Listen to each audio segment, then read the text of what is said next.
All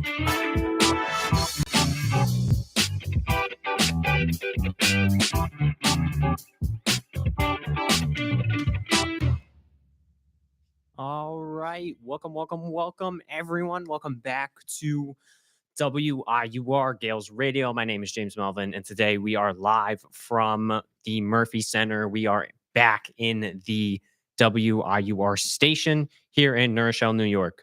I'm back. What a week. What a weekend. I'm stressed about everything all the time, but you know what? It's okay because we are back together. First and foremost, I just want to give a very big thank you to everyone that has been watching and supporting this brand new show that I've been doing. I wasn't going to do one today, but because of how much support I got on the last episode, I just figured I had to come back in. So I decided to finally, I said I was going to do it last week. I did it this week. I did research. No more, oh, let me look this up. My laptop's going to die. So I apologize if midway through it seems like I just go off the cuff on a couple things, but I am so excited. Last week, we got slightly into the topic about Donald Trump's cabinet picks and what he was going to be doing in terms of like assembling his cabinet and what that was going to look like. Today, I want to delve deeper into that category and topic because I think it's important to, well, he's been going absolutely crazy. He's picked a ton more people. So there's the people that were mentioned in last week's show and the people that have just been picked now. So I want to continue with the same theme of using this show not to necessarily be like another. I'm not going to talking head like go over every single person and pros and cons for that. However, I do want to kind of introduce people to the idea of what is a president's cabinet. Why do we have one? What does it look like? There's a ton of different positions on this. And I want to go through and not like detail every single one, but give people a good understanding of what it is that these people who are elected by the president and confirmed by the Senate do. And before we get into that, I hope everyone's week has been great. I fell out of it with the headlines in this weekend. I have been so busy with everything going on with school and everything, but what I want to talk about for this is to start the way that everyone loves starting by reading the US Constitution. Oh yes, my favorite pastime.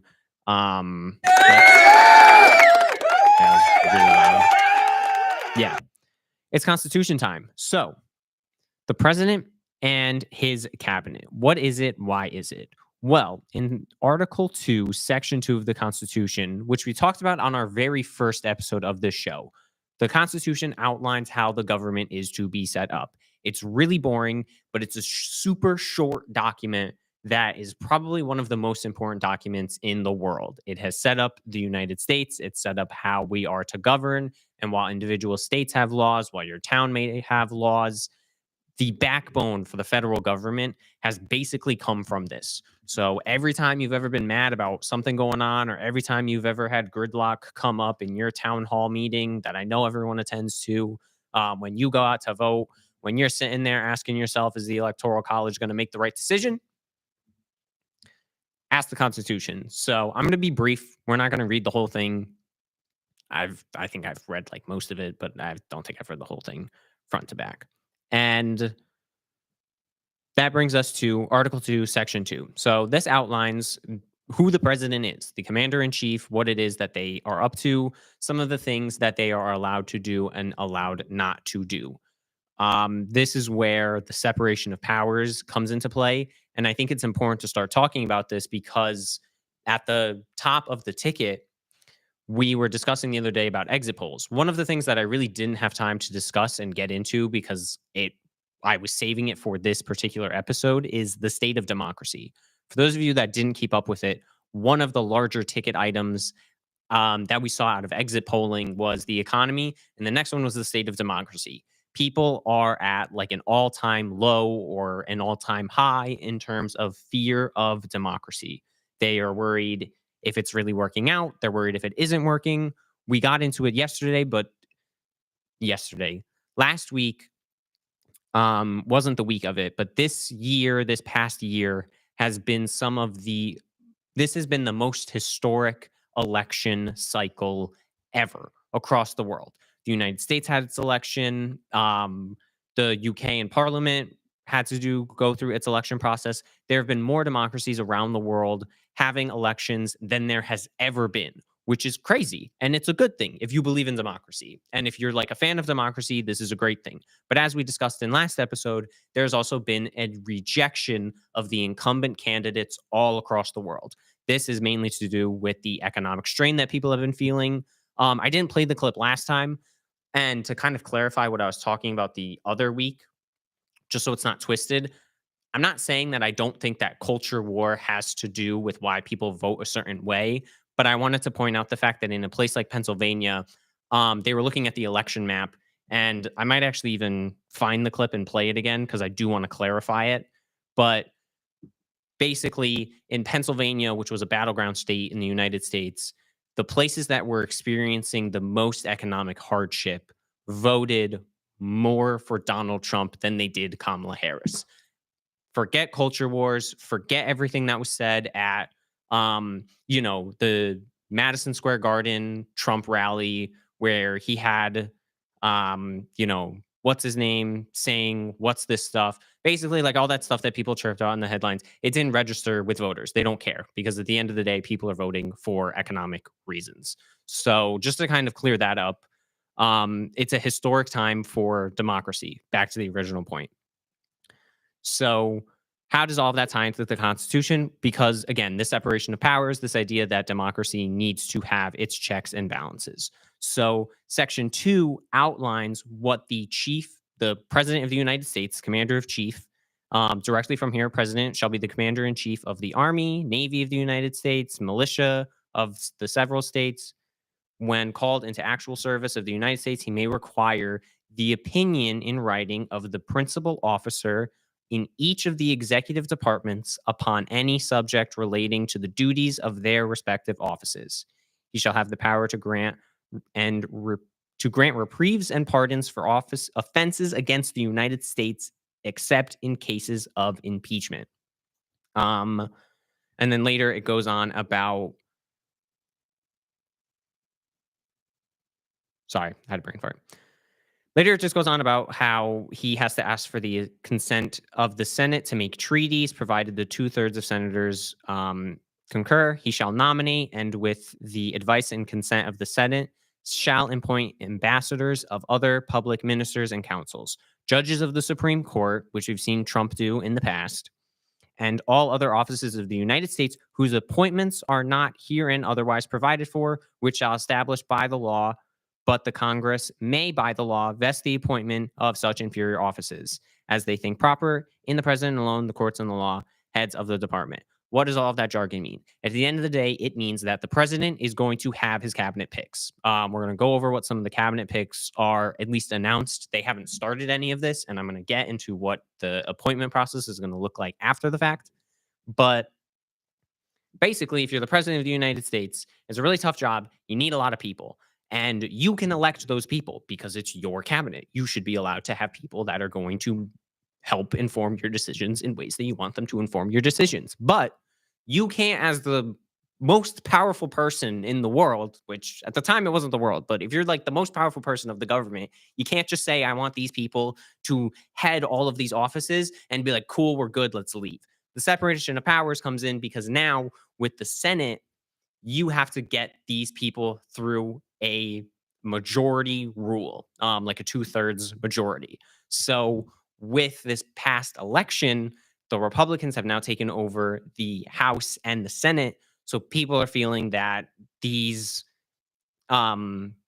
candidates who have been presented are most likely going to make their way through it because Trump at this point is just the Republican Party. Like, hate him or not, hate him or like him, it's like crazy to assume that, I don't know, people are gonna like stand up to him. I haven't looked too much so into like how people are feeling about these things because in the very next paragraph, the president shall have the power to fill up the vacancies that may happen during the recess of the Senate by granting commissions, which shall expire at the end of their next session. The talk that is going on now is If the Senate goes into recess, that means that the president can fill the cabinet positions regardless of appointment because you're not around. We need people in these positions. We're just going to push right through it. So, this is where you start to see that idea of gridlock, which was something that's big in the Constitution, come into play. Even though the president is the most powerful person, even though he has the ability to appoint all these people, there's this stopgap where he is supposed to, or she, but it is a he, and has historically been a he, sorry, women, is going to get stopped by the Senate and still has to go through that entire process. There's normally like hearings. Most people go through. It's very rare that they don't ever go through. However, with Trump's upcoming picks, people have a lot of issues with some of the people that he's put in. We're going to go over some of the people that he's put in because a lot of them are familiar faces and some of them I've never even heard of, which is crazy. But this last paragraph here, this is crazy because it's like I don't know. This is what got me into politics is the fact that there's like one sentence that I'm reading that got written like 200 years ago and is has the chance to be like the most important sentence ever. The fact that right at the bottom of all of this talk about how like we need the separation of powers and we need to make sure that, you get a majority of the Senate. Right at the bottom is this little caveat about how like, but if there's no one around, you might be able just to get people in and do what you want to do. It's crazy, but like I said, I get excited talking about this stuff. So it's important to keep all of that in mind. That is what the Constitution says.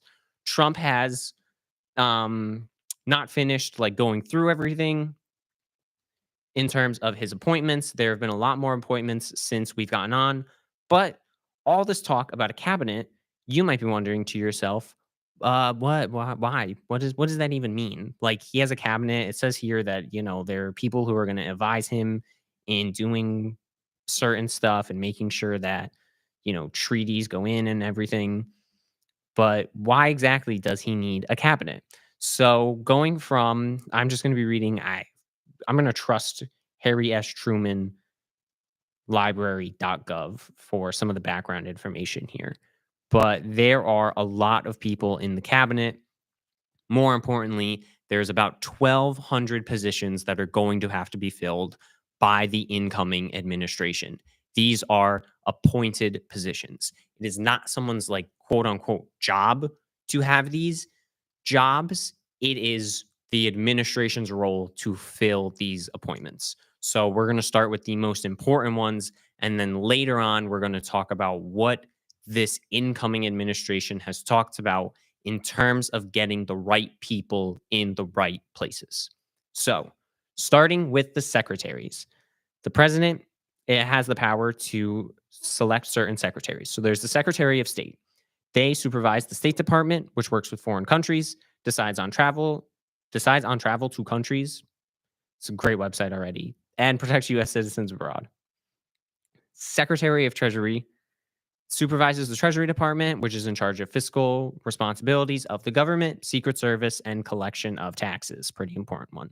Secretary of Defense, they lead the Defense Department, which sees that the nation is protected against its enemies and work closely with the branches of the armed forces. Attorney General, this person is the president's main legal advisor in matters pertaining to the country. They see that laws are enforced and that the people receive justice. This person may appoint a special investigations team and they run the Justice Department. This is not the same as being in justice with the Supreme Court. Special counsel's Jack Smith is basically like most likely, well, it's definitely going to get fired from his position of being like in the special investigations team because there's a new administration coming in. So that has been one of the main talking points that people have brought up is that the President-elect Donald Trump is facing a lot of legal battles in state courts and also in his interference with January 6th. There is a lot of federal investigation that's been going on. That has been headed by the Attorney General, and that's been headed by Special Counsel Jack Smith. They're pushing right now to get their last reports in so that way before they basically lose their job because it's your job, but it's your job until basically someone else decides to come in and make it not your job, which is why absolutely nothing gets done in America because imagine having your job and then like just imagine going into work one day and you're like hanging out with your boss, everything's great, you're just doing your work, and then all of a sudden, like a random day in November comes up, and there's like, yeah, everyone got fired. Like most people got fired. Your supervisor's supervisor also got fired. So you're gonna have to pack everything up pretty soon and leave. So they're working on finalizing whatever they can do. There's most likely not going to be any. I don't know. I'm not a legal advice show. We won't get into all of that. That is like enough to talk about in a separate one. So I didn't mean to get stuck up on Attorney General. There's a Secretary of Interior, which leads the Department of the Interior, which protects and improves the natural resources in the nation's natural parks and forests. Secretary of Agriculture, they lead the Department of Agriculture, which focuses on the safety of food regulation, and they work with farmers throughout the country. We love our farmers.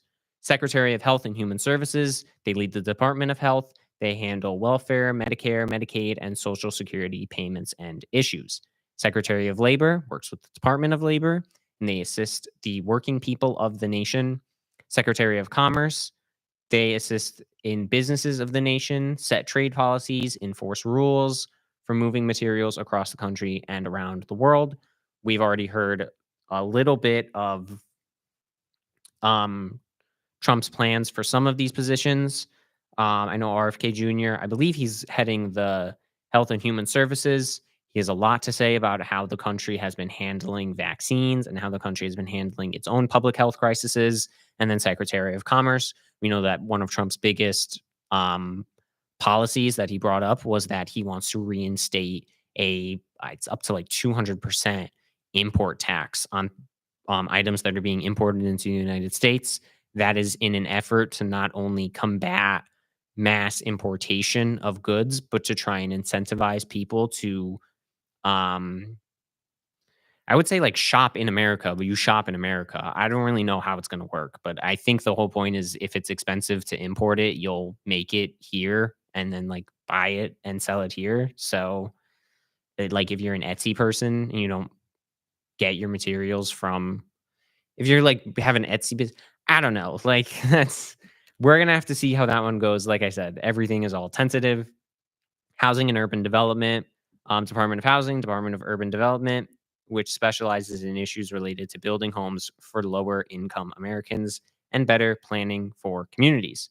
Secretary of Transportation, they head the Department of Transportation. They, pertaining railroads, buses, ships, airplanes, laws and regulations. Secretary of Energy, this one made headlines. They are the head of the Department of Energy, solves issues about fuel, coal, oil, gas, atomic energy. They promote research on social energy, alternative sources of power. This has come up in a lot of recent presidential cycles. Should the country start taking a more green focused initiative? Biden's one of his last things was the Green New Deal, talking about how he wanted to make an investment into solar, an investment into wind farms to try to get America towards a more green, independent energy space. Whereas on the other side, Trump has been talking a lot about how our reliance on green energy abroad is an issue, and he wants to focus similarly on energy independence, but using traditional means such as fossil fuels and coal. Not so much so worried about the green initiative, things like that. Secretary of Education, they supervise the Department of Ed, work with schools throughout the country to provide money and grants for education programs. He's also talked a lot about that. And the Secretary of Veterans Affairs. They provide services to advise men and women who have served in the armed forces. And there's a footnote here about how this is one of the newest positions. So, on top of all of the cabinet, there is, of course, the rest of the appointments. Um, and this is where things get interesting. Where did I put it?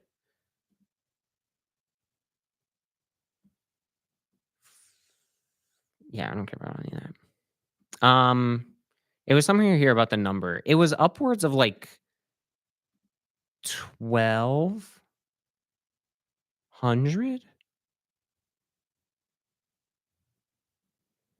I think it was close to 1,200 people, something like that.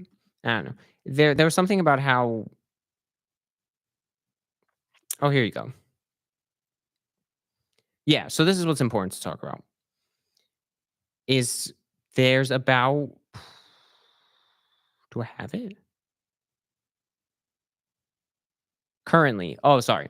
Approximately 4,000 federal positions are subject to presidential appointment. So while the cabinet is like the big headline news, you're going to hear a lot about the cabinet and you're going to hear a lot about um, Trump's picks. I'll quickly update at least who he's like thrown out because there have been a lot of new people in. It's important to keep in mind that there's a lot of picks that Trump himself is not going to make. And this is where things start to get a little more um I don't know, interesting, developed, whatever the word is that you want to use for it. But basically, yeah. But basically, let's start with the picks that we are aware of the people that are at least most likely going to try to get pushed through this Senate confirmation. So for Secretary of State, Marco Rubio has been announced. He served in the Senate since 2011. For this, like I said, I was reading the whatever it was called. This I'm reading the political article that I read last week, Politico. They just have like who's been announced, who's been confirmed, how many positions are open, a little blurb about each person, and then a little blurb about the position as a whole. So I'm going to be referencing this Politico article here. But Marco Rubio has been senator since 2011. He's a very traditional GOP and has been in the Trump orbit while they were rivals at first. Yeah, I love this because this is. Yeah. Okay, wait. This is why I want to read the political one because it reads like. It reads like such a drama. This is what makes me so excited about reading anything related to politics is people that always run around and like, it's just so boring. Like, I can't watch the news. But then you always like every once in a while you'll get something sick that's like Trump and Rubio were rivals of the 2016 Republican primary, but the Florida Republican has turned into a Trump ally.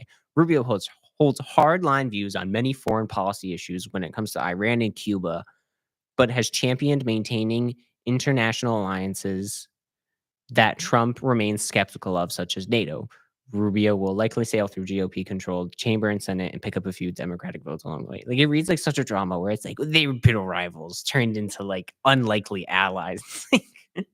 Okay, bro, whatever. It's such a soap opera, American politics. There's even like even internationally, it's so much better. I've been getting so much about the New Zealand Parliament of all places because they in the Parliament staged like this big protest about a bill that was talking about the rights of natives peoples. I guess the native people of New Zealand. I know nothing about New Zealand, so I'm just going to give you like the spark notes.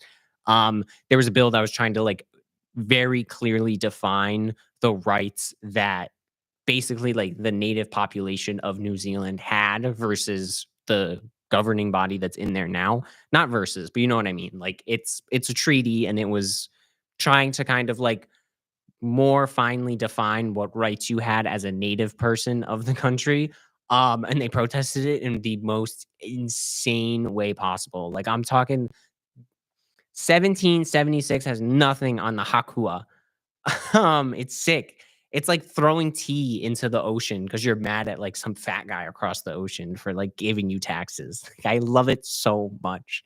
So I can only hope that someone else watching this is gonna like realize how much of a soap opera politics is and get into it. For Secretary of Defense, we have Pete. Pete Hegseth is a Fox News host for the past 8 years, an Army veteran who served in Iraq and Afghanistan. Yeah, absolutely no experience in government. He was a Fox News host.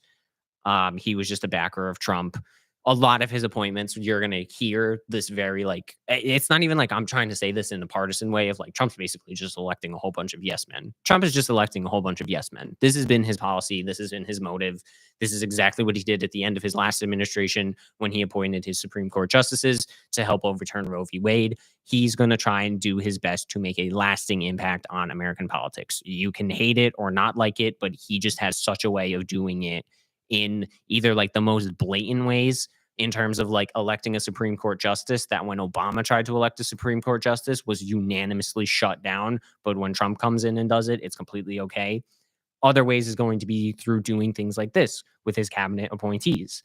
Um, if you know, we don't know how any of these things are going to go because, like I said, even though there is a large majority of a Republican controlled Senate and a Republican controlled House, we are going to have to see if people are going to have issue with some of these people. It's just like in the past, it tends not to be because people don't really like gridlock as much. And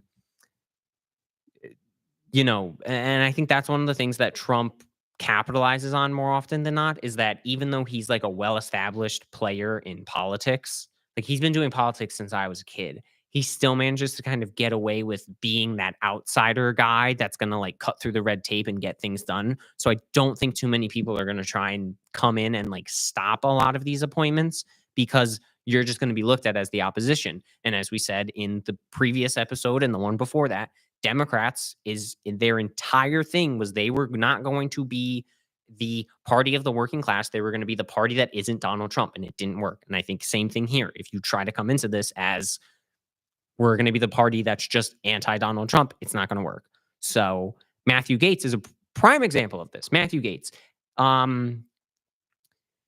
he where is it? Gates was first elected to Congress in 2016 from Florida. He was in the midst of a House Ethics Committee investigation into allegations of misconduct, and Gates resigned from Congress before the report was released. Justice Department probe into similar subject matter concluded with no criminal charges. Gates has been subject of a lot of scrutiny. We're not going to get into a lot of it because I don't know how much of it can be said like on this channel directly, but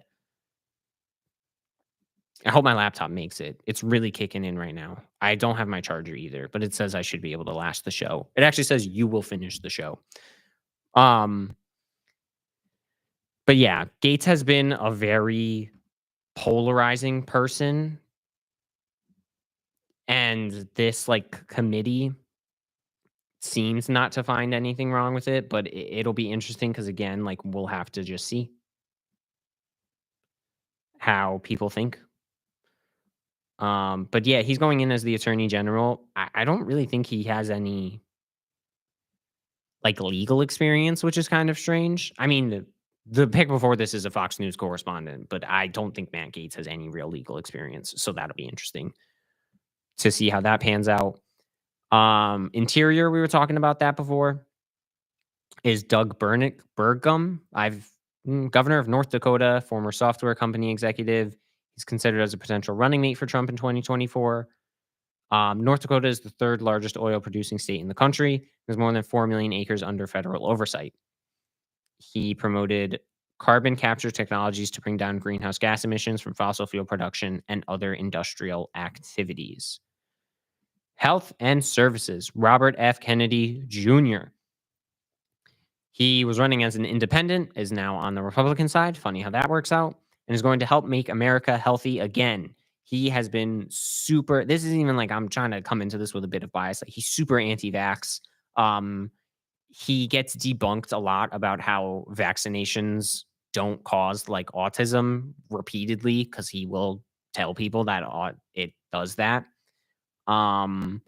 So that one might be hard. However, I think now the last thing I heard was he was trying to say that he just wants more information out about vaccines and wants to kind of just scrutinize them a lot more. And I think that's how it's most likely going to play out is not so much so this heavy, like anti-vax, like, you can't give them to your kids. I think he's going to try and play it more as being more transparent about vaccines. So we'll have to see how that goes.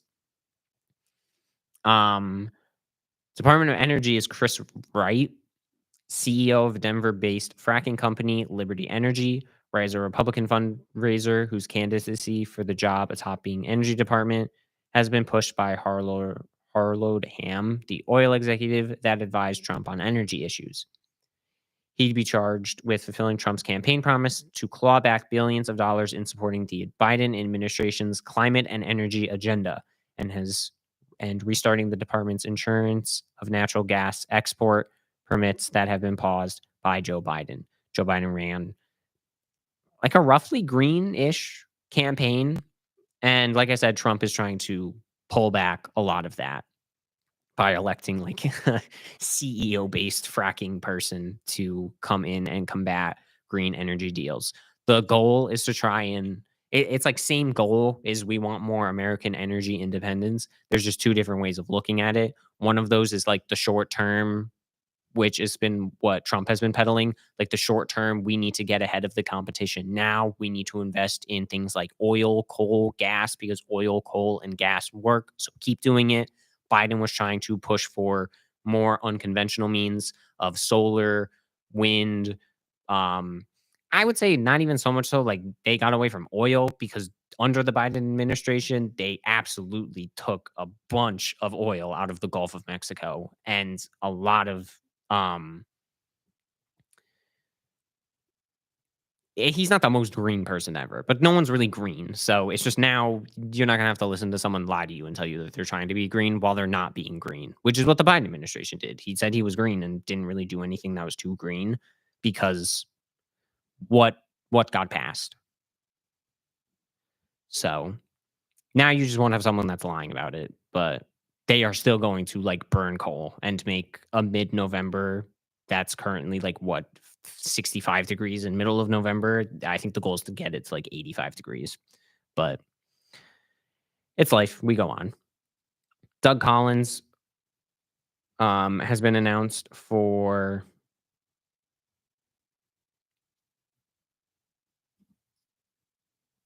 the Veterans Affairs Secretary.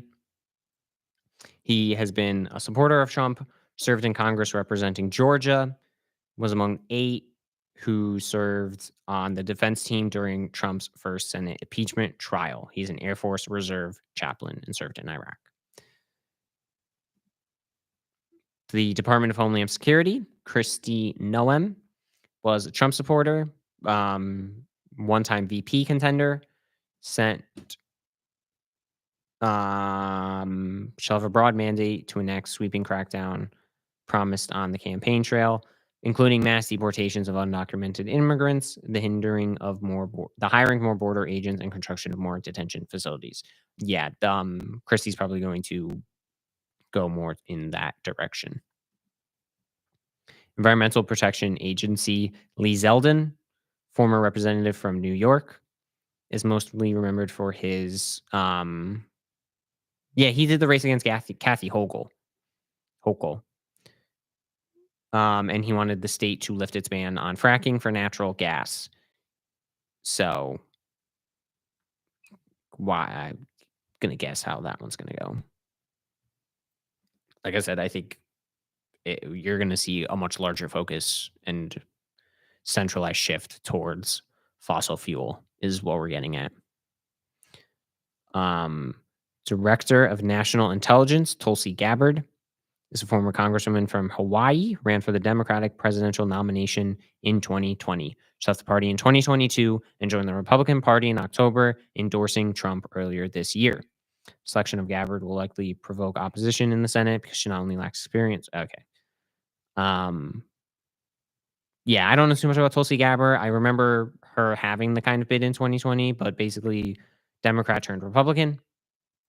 Ambassador to the UN, Alessi Stefanaki, Elsie Stefanaki, defender of Israel, fierce critic of United Nations. She's a vocal Trump ally who represented New York in Congress in 2015. She's former aide to George W. Bush, gained national prominence for her fiery defenses of the president-elect during Trump's first impeachment trial.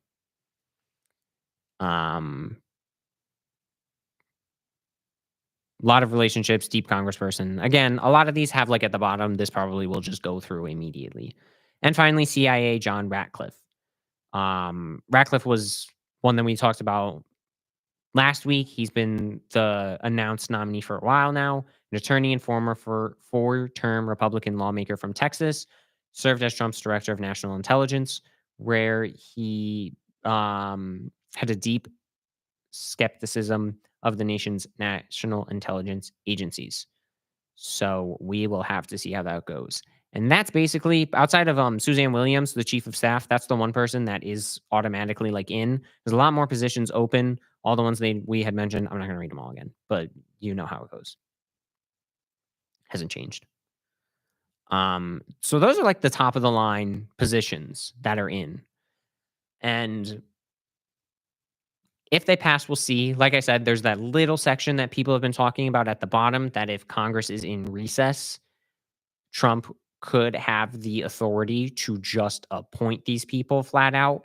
Most likely not going to happen just because I don't think that normally happens, but it's just like a little caveat at the bottom. So yeah, we'll have to keep an eye out for the actual votes. That's all like a while away. It's just a lot of this information is out and it's coming about now, and it builds into a much larger conversation about what is Trump's plans going to be when he enters the office. And one of the more important things is the fact that we had seen and are most likely going to continue to see this idea of Trump leaving his lasting legacy. So we've seen this done before in his previous administration, where he managed to get a Supreme Court nominee in that overturned Roe v. Wade in 2022. Right? Like that happened. And that's one way that Trump has been able to kind of allow his legacy to continue on. Even though he was out of office, the Supreme Court overturned Roe v. Wade, which he's a little hesitant to. It kind of goes back and forth. Um, in terms of like if he did it or didn't do it, he's like the last person to take credit for it, but it builds into this much larger conversation about how is Trump going to use this next term in terms of leaving a lasting impact on the presidency, because like him, hate him, there are ways that he has done this in the past. There's ways that he can continue to do it in the future. And the reason that we're looking at a lot of these appointees for his Secretary of State and his cabinet and everything like that is because these positions are a part of a much broader conversation. And that is, how does the federal government comprise its employees? So currently, there are around 4,000 federal positions that are subject to presidential appointment. Um, so if that stays, and this goes further. I mean, even if you want to get into federal judge appointments, it's the president's role to appoint federal judges. So something like Roe v. Wade, as easy it is to point to the Supreme Court as one of the easiest scapegoats of why that happened, similarly with this upcoming election, there's, pointing fingers and placing blame for why certain things happen, but there's also looking at the signs as they're right in front of you. So I fell in love with politics when I realized that it's basically just a soap opera, but it's a bunch of like old people. And similarly, if you're someone that's not like in touch with it, you'll see some of these headlines and be like, nah, that's weird. I don't know why the Supreme Court did that. But it's interesting because a lot of these lawsuits that come all the way up to the Supreme Court have to make their way through the lower courts. And that happens through federal judges, which often are appointed by the president as well. These also have to go through confirmation and things like that. There's a step, there's a process. But something as simple like appointing people in government to work in government now all of a sudden goes from a fun little line in the Constitution that was written, whatever years ago, to substantial consequences that affect people's lives.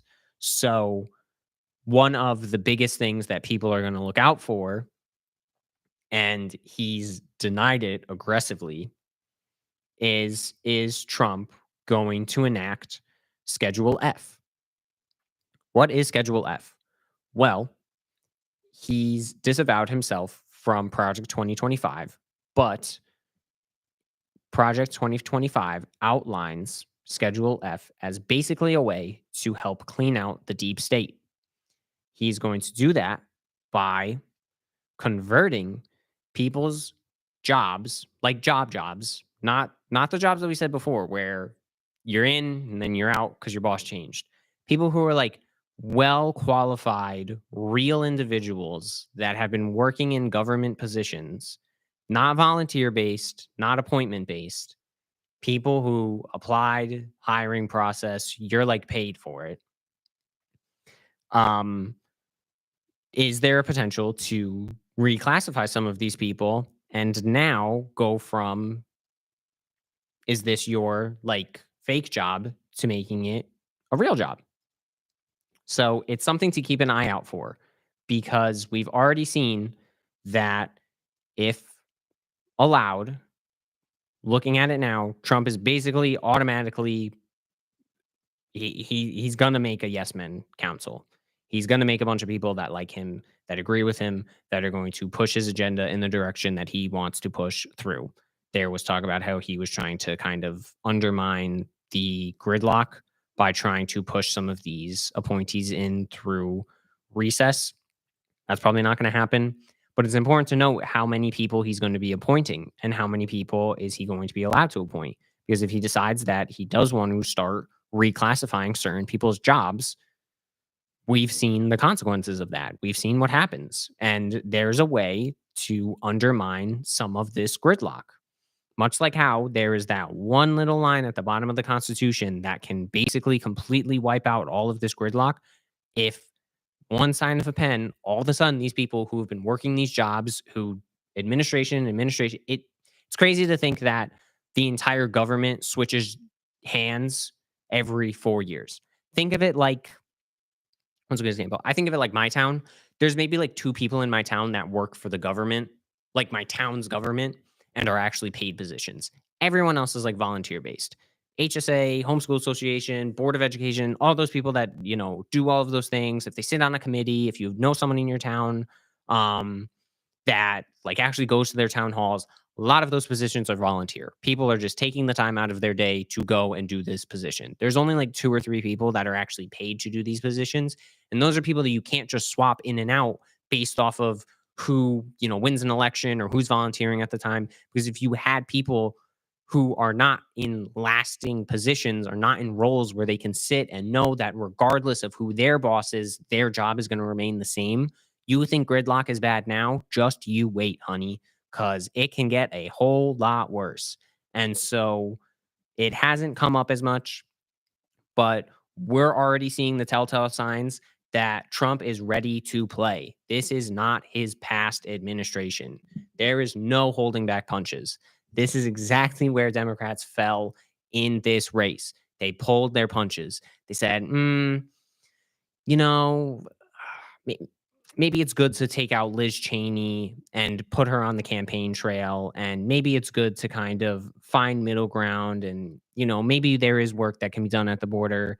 And they pulled a lot of punches. And we're going to see the consequences of the Democratic Party pulling its punches. They pulled their punches so hard that people decided they were just going to go out and vote completely Republican.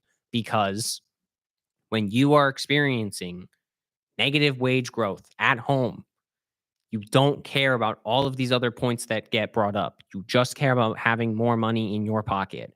And the Trump administration is going to try its best to um, put money in people's pockets. Whose pocket? I don't know. When is that money going to get in the pocket? I also don't know. A lot of this, just looking at the court nominations, the cabinet nominations, a lot of this is focused towards oil execs, towards carbon fuel people, towards people that have vested interest in business. So far from his cabinet picks, not a lot of working class people in there. No one that says they worked at McDonald's one year. These are all people with vested interests in government, one way or another. Maybe they have absolutely no idea what the government is about and are just trying to keep up with what they're doing. Um, or maybe it's people who are deciding that they have a vested interest and they want to put their hands in the pot. But it's important to start looking at some of these people because there's a lot more that have to get appointed. These are like the main people that are going to get the most attention. These are the main headlines. But there's around 4,000 people that are going to get appointed to government positions. And with a more right leaning American government, expect to see more right leaning positions being filled by more right wing leaning people. Are those people right wing leaning? Are they Donald Trump leading? We're going to have to see as more of the nominations come out. But right now, Trump is very much not holding back. Qualified for the job, not qualified for the job, or do you want to do what Donald Trump wants to do? Yes or no? It's the only job application question that's on it right now. So he's going to do his best to make sure that he has people that are going to support him and most likely leave a lasting impact on it. It's exactly what he did at the end of his last presidency when he elected his Supreme Court nominations. He wanted to make that lasting impact. He wanted to make sure that regardless of if he was there or not, people had jobs, were in positions to continue the narrative, to keep the ball rolling. So it is good to pay attention to that and just take notice of it. Like I said, regardless if you like him or hate him, that's not the goal of this show. The goal of this show is to just be like, if you've never heard of the cabinet picks ever, here is what each one of them do. And here are the people that are selected for these roles. There's a little, it's half and half right now. There's 12 open, 12 announced. So as time goes on, we will continue to keep up with this. That's going to be just about it for today. That was the sort of big topics that I wanted to cover. Like I said, thank you so much for everyone that's been watching the show. Like I said, everything that's said here is not WIUR affiliated. Nothing's Iona affiliated. Nothing's even like me affiliated. I just wanted to do this because I like talking about it and I want to kind of stir that conversation up and make politics a little less taboo. Agree with me, don't agree with me. I'm not here to kind of like put an opinion into place. It's why I try and rely a lot more on a number of different news sources. So that way we're not just getting all of our information from one particular thing. I do apologize because this was a very reading heavy episode. This wasn't as much like analysis as it was me going off of like what someone else had already written. But I don't think you have to reinvent the wheel with politics. If the information is out there, you might as well like use it and coattail off of it. I'm not going to claim credit for any of the readings that were here today. I didn't write the Constitution, but I have like a fourth grade level reading intelligence. I can break it down. I didn't invent Politico's cabinet tracker. But it's one of the many tools that exist out there. And if you are inspired to learn a lot more, I so encourage you to do that. Maybe you have a news article or a news outlet that you really like getting information from. I totally encourage you to use that. But I also want this to be a place for people to understand that you don't have to keep getting your information from one source all the time. It's good to go out. It's good to find news articles that you don't agree with, and it's good to look at news articles that you do agree with. It's great to find political commentators that really resonate with you and help you to strengthen your own message, but challenge yourself to go outside of your own comfort zone. Um, I have like realistically, I have like 10 or 15 articles open now. I didn't get to every single one of them, but I have articles from left, right, center, um, stuff from non-bias articles and everything. I don't want people to think of this as like me here to put in an opinion or anything. This is me just trying to talk about some of the current events that have been happening and what I think of them because I like me. But that's all I have for today. Thank you to everyone that's been watching. Thank you to everyone that watched this episode today. I hope you all have an amazing, great day. We will probably, what's next Monday? I might be back on Monday. I might not be back on Monday. I can't remember how break falls. But without any further ado, thank you all so much for watching. I'm so glad to be here and to spend this hour with you all. Hope you have an amazing day, and I will see you all in the next one.